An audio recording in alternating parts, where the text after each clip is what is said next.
আসসালামু আলাইকুম। এইচএসসি 25 তো তোমাদের মেডিকেল ব্যাচের আরেকটা অনুশীলনী সলভিং ক্লাস আমরা চলে আসলাম। তো তোমাদের যেহেতু শর্ট সিলেবাস ছিল, তোমাদের সিলেবাসে এই 12 নাম্বার অধ্যায়টা ছিল না।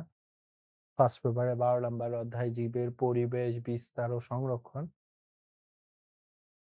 যেহেতু ছিল না, সো তোমাদের জন্য এটা আবার নতুন করে পড়া লাগতেছে। অল্প সময়ে এত কিছু পড়াটাও টাফ। সেই অধ্যায় থেকে খুব বেশি প্রশ্ন আসে না। মাঝে, মাঝে প্রশ্ন আসে, মাঝে, মাঝে প্রশ্ন আসে না। সো তারপরেও যেহেতু প্রশ্ন আসতেই পারে, তোমার বছর ২টা, ৩টা, ৪টা প্রশ্ন এখান থেকে আসতেই পারে।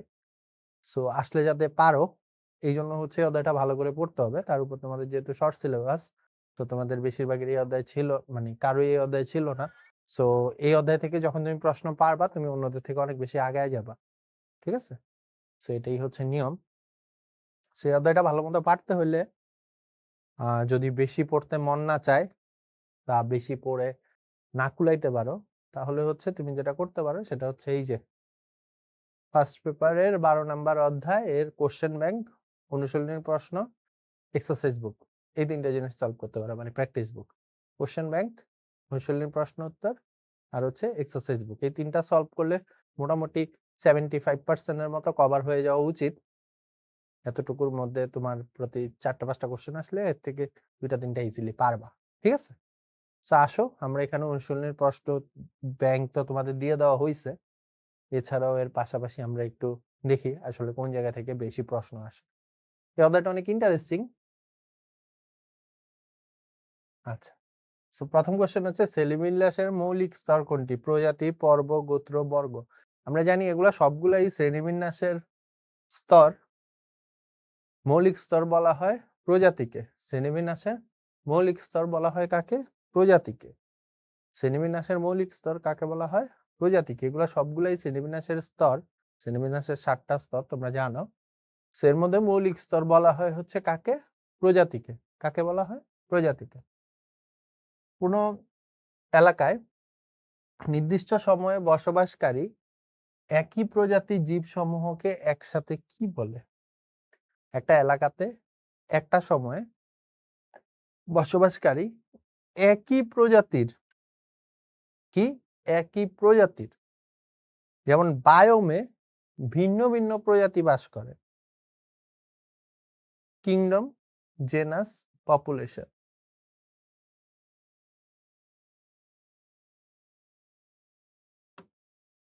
Kingdom, genus, population. পপুলেশন বলে। কি বলে? পপুলেশন বলে। যখন কোনো এলাকায় নির্দিষ্ট সময়ে একই প্রজাতির যেসব জীবসমূহ, যেমন তুমি যে এলাকাতে বাস করো, তোমাকে ওই এলাকার পপুলেশন বলে। তোমার এলাকাতে যতগুলা গরু আছে, ওই গরুগুলা হচ্ছে গরুর পপুলেশন। যতগুলা ছাগল আছে, ছাগলের পপুলেশন। যতগুলা আম গাছ আছে, আম গাছের পপুলেশন। ঠিক আছে? সো একই নির্দিষ্ট সময়ে একই প্রজাতির জীবসমূহকে কি বলে? পপুলেশন বলে। এটা মাথায় রেখো। সর্বপ্রথম প্রজাতি শব্দটা কে ব্যবহার করেন? আর্নেস্ট মায়ার, ডবনিস্তি, জন রে, লিনিয়াস। এটা ইম্পর্টেন্ট একটা কোশ্চেন। সর্বপ্রথম প্রজাতি শব্দটা ব্যবহার করেন হচ্ছে বিজ্ঞানী জন রে। কে? জন রে। কে? জন রে। ডিএনএ বারকোডিং কোন জিন দ্বারা প্রাণীর প্রজাতি শনাক্তকরণ করা হয়? যথেষ্ট কঠিন একটা কোশ্চেন। এই কোশ্চেনটা মনে রাখো। কোই জিন, আরআরএনএ জিন, এমএটিকে জিন, আরবিসিএল জিন। কোই জিন। ঠিক আছে? মনে রাখো ডিএনএ বারকোডিং কোন জিন দ্বারা প্রাণীর প্রজাতি শনাক্ত করা হয়? কোই জিন, সিওআই জিন। কোই জিন, সিওআই জিন। কোই জিন, সিওআই জিন। ঠিক আছে? আচ্ছা। বায়োস্ফিয়ারের সর্ববৃহৎ একক কোনটি? Biome, population, community, ecosystem. বায়োস্ফিয়ারের সর্ববৃহৎ একক কোনটি? Biome, population, community, ecosystem. বায়োস্ফিয়ারের সর্ববৃহৎ একক কোনটি? বায়োম। বায়োস্ফিয়ারের সর্ববৃহৎ একক কোনটি? বায়োম। বায়োস্ফিয়ারের সর্ববৃহৎ একক কোনটি? বায়োম। ঠিক আছে? ইকোসিস্টেমে শক্তির প্রবাহ কয়টি পর্যায়ভুক্ত? ইকোসিস্টেমে শক্তির প্রবাহ 3টি পর্যায়ভুক্ত। ইকোসিস্টেমে শক্তির প্রবাহ কয়টি পর্যায়ভুক্ত? 3টি পর্যায়ভুক্ত। ইকোসিস্টেমে শক্তির প্রবাহ কয়টি পর্যায়ভুক্ত? 3টি পর্যায়ভুক্ত। ঠিক আছে? আচ্ছা, অনেক প্রশ্ন তো, জাস্ট করে যাই। ব্যাকটেরিয়া ও ছত্রাককে সাধারণত কি বলা হয়? প্রাথমিক উৎপাদ, বিয়োজক, প্রথম স্তরের খাদক, দ্বিতীয় স্তরের খাদক, এগুলা 9 10-এ পড়ে আসছিল। কি বলা হয়? বিয়োজক বলা হয়। কি বলে? বিয়োজক। কোনটি বাস্তুতন্ত্রের জৈব উপাদান? পানি, খনিজ লবণ, মুক্ত প্রোটিন না অক্সিজেন? মুক্ত প্রোটিন। বাস্তুতন্ত্রের জৈব উপাদান কোনটা? মুক্ত প্রোটিন। বাস্তুতন্ত্রের জৈব উপাদান কয়টা? কোনটা? মুক্ত প্রোটিন। কোনটি খাদ্য শিকলের মাধ্যমিক খাদক? পতঙ্গ, বাঘ, তৃণভোজী মাছ, সাপ। মাধ্যমিক খাদক মানে বেসিক্যালি সেকেন্ডারি খাদক সাপ। ঠিক আছে? কোনটা? সাপ। পতঙ্গ প্রথম স্তর, তৃণভোজী মাছ তো তৃণভোজী, আর বাঘ হচ্ছে সর্বোচ্চ স্তর। কোনটি খাদ্য শিকলের চূড়ান্ত খাদক? এইবার হবে বাঘ। খাদ্য শিকলের চূড়ান্ত খাদক কোনটা? বাঘ। কোনটি বাস্তুতন্ত্রের বিয়োজক নয়? ব্যাকটেরিয়া বিয়োজক, ছত্রাক বিয়োজক, পতঙ্গ, শৈবাল। শৈবাল বিয়োজক নয়, পতঙ্গ বিয়োজকের কাজ করে কিন্তু শৈবাল করে না। বাস্তুতন্ত্রের শক্তি স্থানান্তরের 10% সূত্র কে প্রণয়ন করেন? লিন্ডেনম্যান। কে প্রয়োগ করেন? লিন্ডেনম্যান। এটা খুব ইম্পর্টেন্ট একটা কোশ্চেন।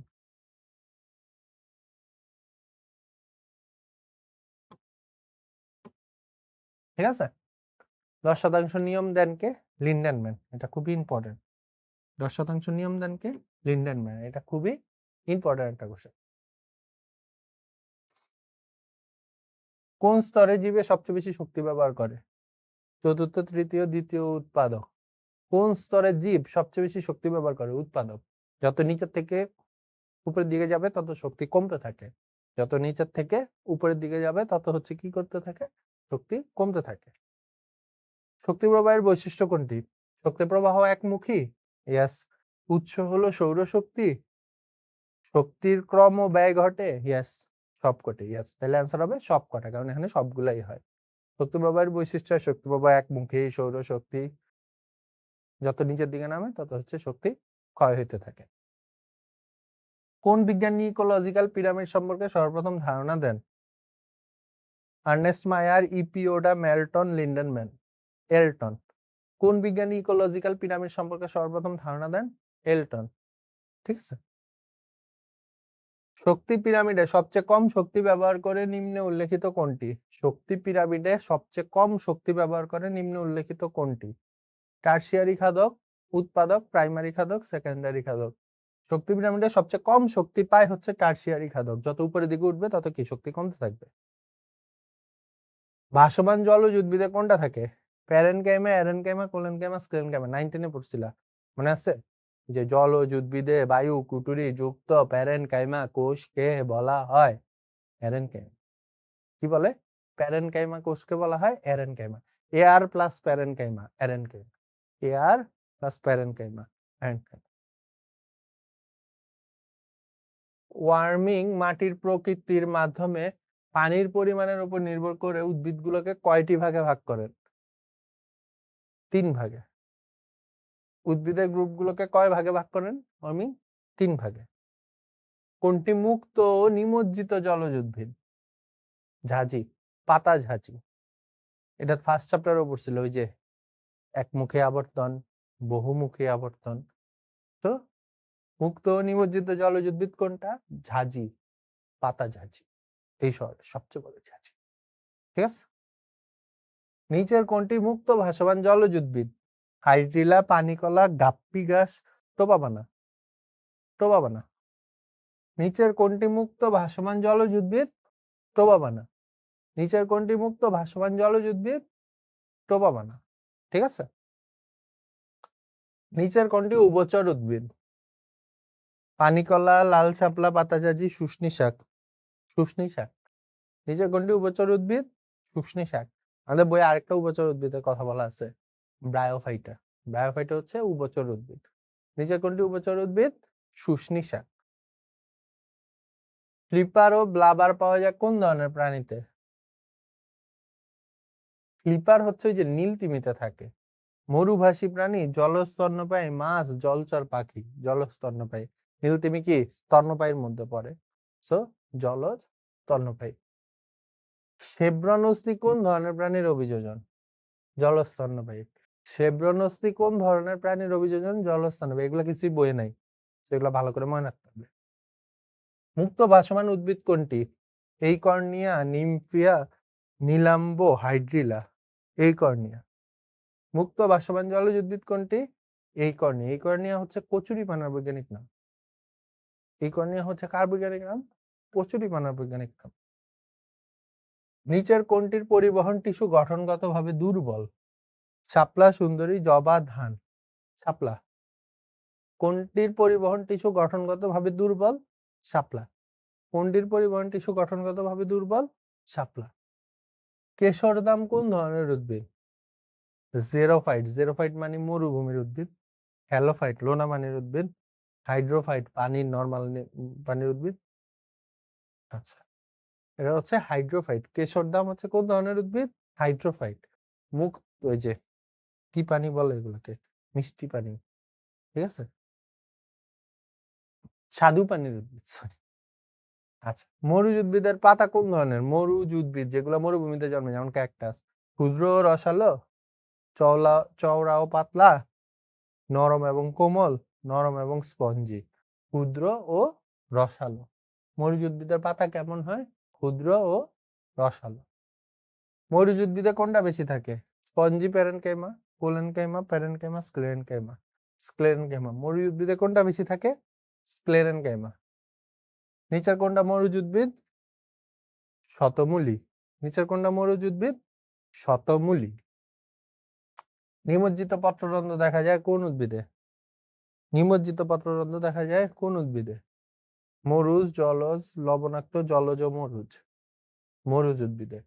নিমজ্জিত বা লুকায়িত পত্ররন্ধ্র বলে, এটা ওই যে আমরা পানি পত্ররন্ধ্র যখন পড়ছিলাম তো অষ্টম চ্যাপ্টারে, তখনও বলা হয়েছিল। মরুজ উদ্ভিদের বৈশিষ্ট্য কোনটা? জরায়ু জঙ্কুরোদ্গম হয় না।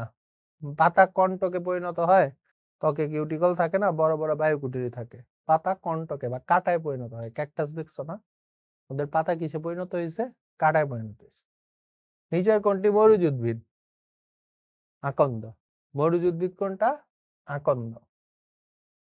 নিচের কোন উদ্ভিদটা মরুজ নয়? Alloy, পিস্টিয়া, acacia, অপুঞ্চিয়া। পিস্টিয়া, এগুলো মনে রাখতে হবে, হ্যাঁ। লুকায়িত পত্ররন্ধ্র পাওয়া যায় কোন উদ্ভিদে? জানি, মরুজ উদ্ভিদে। করবি, হাইড্রিলা, শাপলা, কচুরিপানা। করবি। কোন উদ্ভিদে জরায়ু জঙ্কুরোদ্গম দেখা যায়? জরায়ু জঙ্কুরোদ্গম দেখা যায় হচ্ছে লোনা পানির উদ্ভিদে, সুন্দরবনের উদ্ভিদগুলোতে। তাহলে কে? সুন্দরী। স্বাদু পানিতে লবণের মাত্রা কেমন? 1%। স্বাদু পানিতে লবণের মাত্রা কেমন? 1%। উপকূলীয় বনাঞ্চলের উদ্ভিদগুলো শ্বাসমূলের সাহায্যে বাতাস থেকে কি গ্রহণ করে? Hydrogen, oxygen, carbon die oxide, পানি। অক্সিজেন। কি গ্রহণ করে? অক্সিজেন। কোনটি গজারি উদ্ভিদের অঙ্গ সংস্থানিক অভিযোজন? কোনটি গজারি উদ্ভিদের অঙ্গ সংস্থানিক অভিযোজন? গজারি উদ্ভিদের অঙ্গ সংস্থানিক। মূলে মূলরম থাকে, কাণ্ড অপেক্ষাকৃত পাতলা ও নরম, অঙ্গজুপায়ে বংশবৃদ্ধি করে, পাতা মোটা ও শক্ত। অঙ্গজুপায়ে বংশবৃদ্ধি করে। গজারি উদ্ভিদ কিভাবে বংশবৃদ্ধি করে? অঙ্গজুপায়ে বংশবৃদ্ধি করে। গজারি উদ্ভিদ কিভাবে বংশবৃদ্ধি করে? অঙ্গজুপায়ে বংশবৃদ্ধি করে, ঠিক আছে। ট্যানিং করা হয় কোনটি দ্বারা? বাকল। ট্যানিং করা হয় কোনটা দ্বারা? বাকলের সাহায্যে। কোনটি ম্যানগ্রোভ উদ্ভিদ? গরান, সেগুন, সরি। কোনটি ম্যানগ্রোভ উদ্ভিদ? সেগুন গাছ। ম্যানগ্রোভ বনের উদ্ভিদ হলো ম্যানগিফেরা ইন্ডিকা, ওরাইজা স্যাটিভা, ট্রাইটিকা মিস্টিবাম, হেটেরিয়েরা ফর্মিস। হেটেরিয়েরা ফর্মিস, এটা হচ্ছে সুন্দরী গাছের বৈজ্ঞানিক নাম, ঠিক আছে। জরায়ু জঙ্কুরোদ্গম দেখা যায় কাদের মধ্যে? ম্যানগ্রোভ উদ্ভিদে, লোনা মাটির উদ্ভিদে। মোহনা অঞ্চলের লবণাক্ততা কত? 0.3 থেকে 3.5%। মোহনা উদ্ভিদের লবণাক্ততা কত? 0.5 থেকে 3.5%। কোন অঞ্চলে উদ্ভিদের বৈচিত্র্য বেশি দেখা যায়? Tropical rain forest. কোন অঞ্চলে? Tropical rain forest. যেমন অ্যামাজন একটা ট্রপিক্যাল রেইন ফরেস্ট। বুঝতে পারছো? আমাদের দেশে যেগুলো আছে ওগুলো হচ্ছে ট্রপিক্যাল সিজনাল ফরেস্ট। মধুপুর বনের মাটি লাল হওয়ার কারণ কি? সালফার আছে, লৌহ জাতীয় পদার্থ আছে, ফসফরাস আছে, নাইট্রেট আছে। লৌহ জাতীয় পদার্থ আছে, লৌহর কারণে মাটি লাল হয়। যেমন আমাদের দেহেও হিমোগ্লোবিনের লৌহ থাকে, আয়রন থাকে, এই কারণে আমাদের দেহের রক্ত লাল। পত্রজরা বনের উদ্ভিদ কোনটা? সরিয়া রোবাস্টা। হ্যাঁ, পত্রজরা বনের উদ্ভিদ কোনটা? সরিয়া রোবাস্টা। কোন ধরনের উদ্ভিদকে এইপিমেরালস বলা হয়? খরা এড়ানো উদ্ভিদকে ইপিমেরালস বলা হয়। কোন ধরনের উদ্ভিদকে ইপিমেরালস বলা হয়? খরা এড়ানো উদ্ভিদকে ইপিমেরালস বলা হয়। কোন ধরনের মাটিকে পার্মাফ্রস্ট বলে? এগুলো আমিও নতুন জানতেছি, হালিম স্যারের বই আছে স্যার। কোন ধরনের মাটিকে পার্মাফ্রস্ট বলে? লবণ সহ্যকারী, লাল বর্ণ, বরফ শীতল, হিউমাস সমৃদ্ধ। বরফ শীতল মাটিকে পার্মাফ্রস্ট বলে। ফ্রস্ট মানে জমে যাওয়া, শীতল, এখান থেকে আসছে পার্মাফ্রস্ট। পার্মাফ্রস্ট মাটি কোন বায়োমের বৈশিষ্ট্য? তুন্দ্রা অঞ্চলের বায়োমের বৈশিষ্ট্য। কোন বায়োমের বৈশিষ্ট্য? তুন্দ্রা অঞ্চলের বায়োমের বৈশিষ্ট্য। পুকুর ও হাওরে কোন অঞ্চল থাকে না? Littoral, লিমনেটিক, প্রোফান্ডাল, photic. প্রোফান্ডাল অঞ্চল থাকে না। পুকুর ও হাওরে কোন অঞ্চল থাকে না? প্রোফান্ডাল অঞ্চল থাকে না। প্রেইরি ও সাভানা কোন ধরনের বায়োম? তুন্দ্রা, মরু, তৃণভূমি, বনভূমি। তৃণভূমি। প্রেইরি ও সাভানা কোন ধরনের বায়োম? তৃণভূমি। প্রেইরি ও সাভানা কোন ধরনের বায়োম? তৃণভূমি। ঠিক আছে। যে সকল বায়োম স্থলভাগে অবস্থিত এবং প্রচুর উদ্ভিদ বিদ্যমান তাদেরকে কি বলে? স্থলজ বায়োম। যে সকল বায়োম স্থলভাগে অবস্থিত এবং প্রচুর উদ্ভিদ বিদ্যমান তাদেরকে কি বলে? স্থল বায়োম, স্থলজ বায়োম। কোন বনভূমির বায়োমে উদ্ভিদের বৈচিত্র্য সবচেয়ে বেশি দেখা যায়? রেইন ফরেস্টে। কোন ধরনের বায়োমে সবচেয়ে বেশি দেখা যায়? রেইন ফরেস্টে। বাইসন কোন প্রাণী? ভৌগোলিক অঞ্চলের প্রাণী। নিআর্কটিক। যে একটা ছক আছে কোনটা কোন অঞ্চলের প্রাণী। ওরিয়েন্টাল অঞ্চলের অন্তর্গত কোনটা? ইউরোপ, গ্রিনল্যান্ড, উত্তর আমেরিকা, দক্ষিণ পূর্ব এশিয়া। দক্ষিণ পূর্ব এশিয়া। প্লাটিপ্লাস ও ক্যাঙ্গারু কোন অঞ্চলে পাওয়া যায়? অস্ট্রেলিয়া। কোন অঞ্চলে? অস্ট্রেলিয়া। নিচের কোন দুটি ওরিয়েন্টাল অঞ্চলের এন্ডেমিক মাছ, মানে শুধুমাত্র ওরিয়েন্টালে পাওয়া যায়? রানী পাঙ্গাস, চিতল পাইক মাথা, সরপুটি, ট্যাংরা, মহাশল, চেগা। মহাশল, তোমরা চেগা মাছ খাইছো? চেগা মাছ অনেক মজা। ওরা খাও নাই, খাও। এক এক অঞ্চলে হয়তো এক একটা বলে, তোমার অঞ্চলে হয়তো অন্য কিছু বলে। চেগা। নিম্নে কোনটি ওরিয়েন্টাল অঞ্চলের এন্ডেমিক পাখি?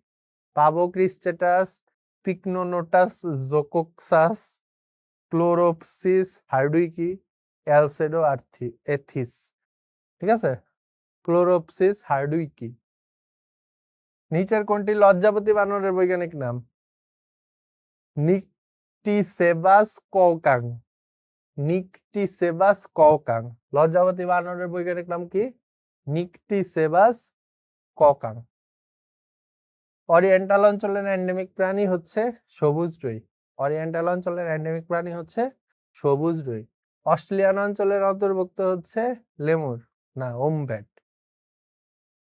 লেমুর উট পাখি, ওমব্যাট ময়ূর, ওমব্যাট। বাংলাদেশ কোন প্রাণী ভৌগোলিক অঞ্চলের অন্তর্গত? বাংলাদেশ ভারতীয় প্রাণী ভৌগোলিক উপ অঞ্চলের অন্তর্ভুক্ত। কিন্তু প্রথম চ্যাপ্টারে ছিল আবার এটা ইন্দো-চীন লেখা, বুঝছো? সো ভারতীয় লেখা আছে ছিটে, তাহলে ভারতীয়। ওরিয়েন্টাল অঞ্চলের এন্ডেমিক কোনটা? ঘড়িয়াল। ওরিয়েন্টাল অঞ্চলের এন্ডেমিক কোনটা? ঘড়িয়াল। ঠিক আছে। বাংলাদেশ কোন প্রাণী ভৌগোলিক অঞ্চলের অন্তর্ভুক্ত? ওরিয়েন্টাল। বাংলাদেশ কোন প্রাণী, এটা ইম্পর্টেন্ট একটা প্রশ্ন, অনেকবার আসছে। বাংলাদেশ কোন প্রাণী ভৌগোলিক অঞ্চলের অন্তর্গত? Oriental. Birds of paradise, Australia. Birds of paradise কোথায় দেখা যায়? অস্ট্রেলিয়াতে। কন্টিনেন্টাল ড্রিফট মতবাদের প্রবক্তাকে? ওয়েজেনার।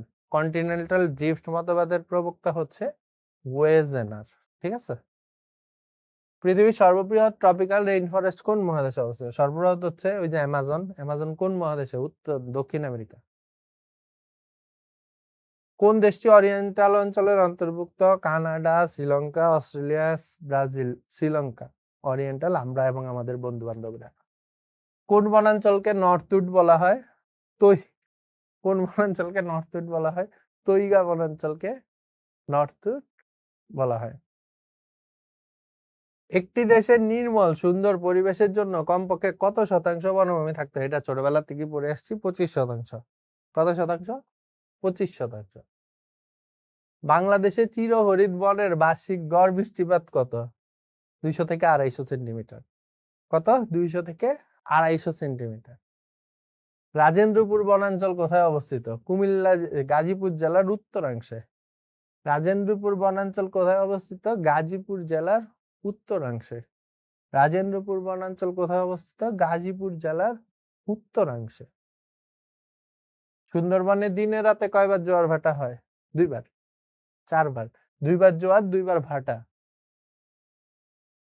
টোটাল 4 বার। সুন্দরবনে কত প্রজাতির পাখি পাওয়া যায়?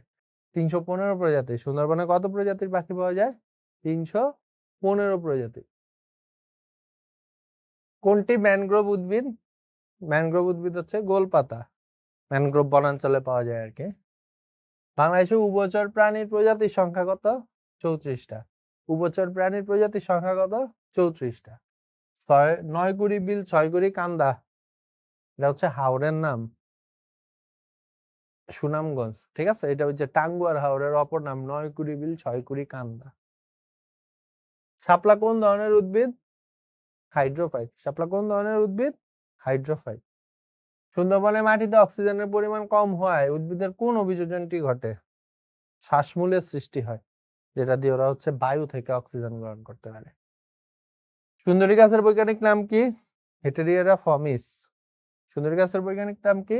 হেটেরিয়েরা ফর্মিস। আগর গাছ কোথায় পাওয়া যায়? মৌলভীবাজারে। আগর গাছ কোথায় পাওয়া যায়? মৌলভীবাজারে। কোনটি বাংলাদেশে প্রাপ্ত মরুজ উদ্ভিদ? আকন্দ। বাংলাদেশে প্রাপ্ত মরুজ উদ্ভিদ কোনটা? আকন্দ। বাংলাদেশের সর্ববৃহৎ পর্ণমোচী বনাঞ্চল কোথায়? টাঙ্গাইল ও গাজীপুরে। বাংলাদেশের সর্ববৃহৎ পর্ণমোচী বনাঞ্চল কোথায়? টাঙ্গাইল ও গাজীপুরে। 6 কুড়ি বিল 9 কুড়ি কান্দা নামে পরিচিত কোনটা? টাঙ্গুয়ার হাওর, একটু আগে বলছিলাম। বাংলাদেশের একমাত্র বর্ণগোলাপ পাওয়া যায় রাতারগুলে, সিলেটে। বাংলাদেশে একমাত্র বর্ণগোলাপ পাওয়া যায় কোথায়? রাতারগুল, সিলেটে। কোন বনের অধিকাংশ প্রজাতি শীতের শুরুতে পাতা খসে যায়? পর্ণমোচী। কোথায়? পর্ণমোচী। যে বনের সকল বৃক্ষের পাতা একসাথে ঝরে যায় তাদেরকে নিয়ে গঠিত বনকে কি বলে? পর্ণমোচী বন। চিরহরিৎ বনাঞ্চলের উদ্ভিদ কোনটা? একই অনেক কঠিন কঠিন নাম। ডিপটেরোকার্পাস টার্বিনেটাস। ঠিক আছে, এটা 100% চান্স আছে পরীক্ষা আসলে কেউ পারবে না। তো তুমি যদি অঞ্চলের প্রশ্ন ব্যাংকটা ভালো করে মুখস্থ করে যাও তাহলে তোমার পারার পসিবিলিটি 100% হয়ে যাবে। হ্যাঁ, তুমি যদি প্রশ্ন ব্যাংকটা ভালো মতো পড়ে যাও। আশ্রয় ফালির বনভূমির ক্যানোপি কেমন হয়?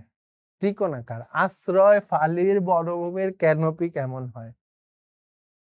হাড়গোজার বৈজ্ঞানিক নাম কি? হাড়গোজা হচ্ছে একটা প্রাণী, এর বৈজ্ঞানিক নাম হচ্ছে একান্থাস ইলিসিফোলিয়াস। একান্থাস ইলিসিফোলিয়াস। ঘরের চাউনিতে ব্যবহার হয় কোনটা? গোলপাতা। ঘরের চাউনিতে ব্যবহার হয় কোনটা? গোলপাতা। নিউজ প্রিন্টের কাঁচামাল হিসেবে ব্যবহার হয় কোনটা? গড়ান। নিউজ প্রিন্টের কাঁচামাল হিসেবে ব্যবহার হয় কোনটা? গড়ান উদ্ভিদ। বেতের বৈজ্ঞানিক নাম কি? বেতের বৈজ্ঞানিক নাম হচ্ছে ক্যালামাস ইরেক্টাস। বেতের বৈজ্ঞানিক নাম কি? Calamus erectus. বিলুপ্তপ্রায় উদ্ভিদ কোনটি? তালিপাম। বিলুপ্তপ্রায় উদ্ভিদ কোনটি? তালিপাম। নিচের কোন উদ্ভিদটি বন্য পরিবেশে বিলুপ্ত? কোরদ। নিচের কোন উদ্ভিদটি বন্য পরিবেশে বিলুপ্ত? কোরদ। রাত শকুন থ্রেটেন স্পিসিসের প্রধান কারণ কি? কৃমিনাশক ডাইক্লোফেন। রাত শকুন থ্রেটেন স্পিসিস হয়ে গেছে, এর প্রধান কারণ কি? কৃমিনাশক ডাইক্লোফেন। বাংলাদেশের বিলুপ্ত প্রাণী কোনটি?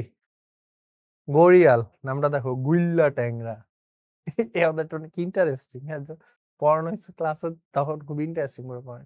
বাংলাদেশের বিলুপ্ত প্রাণী কোনটি? গড়িয়াল। বিলুপ্ত প্রায় উদ্ভিদ কোনটা? আগর। আগর গাছ আছে না, ওই যে আগরবাতি জ্বালাই যায়, ওই আগর। যেসব প্রজাতির 80% 10 বছরের মধ্যে বিলুপ্ত হয়ে যাবে তাদের কি বলে? সংকটাপন্ন। তাদেরকে কি বলে? সংকটাপন্ন। নিচের কোনটি তালিবামের বৈজ্ঞানিক নাম? কোরিয়া টালিয়েরা। টালি টালি টালি টালি মিল আছে। নির্দিষ্ট অঞ্চলে সীমাবদ্ধ উদ্ভিদকে কি বলে? এন্ডেমিক। যখন কোনো একটা উদ্ভিদ বা প্রাণী একটা নির্দিষ্ট অঞ্চলেই থাকে শুধু তাদেরকে এন্ডেমিক বলে। কোনটি অ্যাবিস শ্রেণীর অন্তর্গত? পাখি। পাবোমুটিকাস। কোনটি অ্যাবিস শ্রেণীর অন্তর্গত? প্যাবোমুটিকাস। নিচের কোনটি এক্সিটু? এক্সিটু ইনসিটুটা ইম্পর্টেন্ট। এক্সিটু হচ্ছে বোটানিক্যাল গার্ডেন। নিচের কোনটি ex situ conservation? Seed bank. Ex situ মানে হচ্ছে যেগুলা বাহিরে মানে নিজেরা যে পরিবেশে থাকে ওই পরিবেশ বাদে অন্য কোনো পরিবেশে রাখা হয় ওকে এক্সিটু বলে। আর যখন নিজেদের পরিবেশেই রাখা হয় ওটাকে ইনসিটু বলে। ক্লাসে পড়ানো হয়েছে। নিচের কোনটি এক্সিটু সংরক্ষণ? চিড়িয়াখানা। কোনটি এক্সিটু সংরক্ষণ?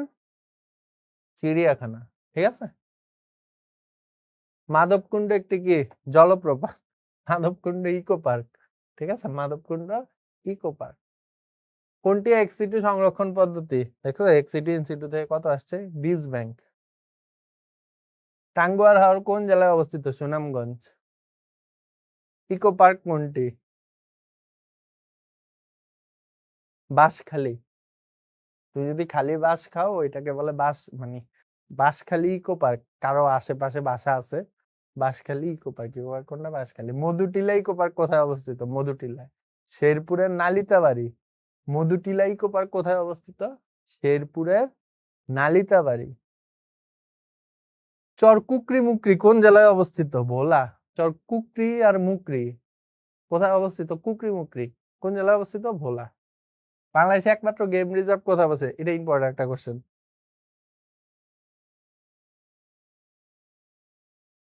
ইম্পর্টেন্ট একটা কোশ্চেন। টেকনাফে। গেম রিজার্ভ হচ্ছে যেখানে হচ্ছে ওই যে বন্যপ্রাণী নিজেদের অভয়ারণ্যে থাকে কিন্তু ওই যে শিকার করা যায় তো এগুলাকে গেম রিজার্ভ বলে। এটা টেকনাফে ছিল, এখন নাই। হ্যাঁ, এখন ইয়ে করে দিচ্ছে। কোনটি বাংলাদেশের সর্বপ্রথম জাতীয় উদ্যান? বাংলাদেশের সর্বপ্রথম জাতীয় উদ্যান কোনটা দিয়ে বলতো? হিমছড়ি জাতীয় উদ্যান। হিমছড়ি গেছে? হিমছড়ি ন্যাশনাল পার্ক ইয়েতে কক্সবাজার। পাবলাখালী অভয়ারণ্য কোন জেলায় অবস্থিত? রাঙামাটি। পাবলাখালী অভয়ারণ্য কোন জেলায় অবস্থিত? রাঙামাটি। ইনসিটু কোনটা? ইনসিটু হচ্ছে ইকো পার্ক। ইনসিটু কোনটা? ইনসিটু হচ্ছে ইকো পার্ক। ঠিক আছে, ইনসিটু কোনটা? ইনসিটু হচ্ছে ইকো পার্ক। বাংলাদেশে কার জাতীয় মাছের প্রজনন ক্ষেত্র হিসেবে সুপরিচিত হচ্ছে হালদা নদী? এক্সিটু উদাহরণ উদ্ভিদ উদ্যান। এক্সিটুর উদাহরণ এক্সিটুর উদাহরণ চিড়িয়াখানা। এক্সিটুর উদাহরণ একই জিনিস বারবার বারবার আসছে। হ্যাঁ, বীজ শুকিয়ে -20 ডিগ্রি তাপমাত্রায় ফ্রিজিং করালে অধিকাংশ বীজই শতাব্দী ধরে সংরক্ষণ করা যায়। এই ধরনের বীজ প্রায় 70 ভাগ। বাকি 30 ভাগকে কি বলে? রিকালসিটেন্ট বীজ। বাকি 30 ভাগকে বলা হচ্ছে রিকালসিটেন্ট বীজ। যেমন আমেরটা হচ্ছে তুমি সংরক্ষণ করা যায় না, তো এই ধরনের বীজকে বলা হচ্ছে রিকালসিটেন্ট বীজ। ঠিক আছে। রেড ডাটা বুক কত সালে প্রকাশিত হয়? 1978 সালে। রেড ডাটা বুক কত সালে প্রকাশিত হয়? 19। নিম্ন তাপমাত্রায় সংরক্ষণ করা যায় নিচের কোনটি? বীজ। নিম্ন তাপ রাইজোম। আচ্ছা, রাইজোম দেওয়া থাকলে রাইজোমই। দেখো এই চ্যাপ্টারটা আগে পড়ো নাই, অনেক কঠিন অবজেক্টিভ গুলা। হ্যাঁ, বেশিরভাগ অবজেক্টিভ যেগুলো হচ্ছে হাসান স্যারের বইয়ে নাই, এগুলো আলিম স্যার আজিবুর স্যারের বইয়ে। হ্যাঁ, বুঝছো? সো যেটা করতে হবে সেটা হচ্ছে এই যে অনুশীলনী প্রশ্ন ব্যাংকটা ভালো করে মুখস্থ করতে হবে। ঠিক আছে, কি করতে হবে? অনুশীলনী প্রশ্ন ব্যাংকটা ভালো মতো মুখস্থ করতে হবে। ঠিক আছে, আর ক্লাসে যা পড়ায় দেওয়া হবে ওগুলো একটু মনে রেখো, তাইলে হবে। এই চ্যাপ্টার থেকে এমনি প্রশ্ন আসে না, যেই বছর আসে ওই বছর একসাথে 2-3টা আসে, এটাই হচ্ছে ঝামেলা। আর যেটাই আসে অনেক কঠিন আসে, সেই জন্য এই চ্যাপ্টারটা ভালো মতো পড়তে হবে। পারলে তুমি অন্যদের সবার থেকে আগায় যাবে অনেক। ঠিক আছে, তাহলে নেক্সট ক্লাসে দেখা হচ্ছে, নেক্সট রেকর্ডিং এ দেখা হচ্ছে। আসসালামু আলাইকুম। আজকে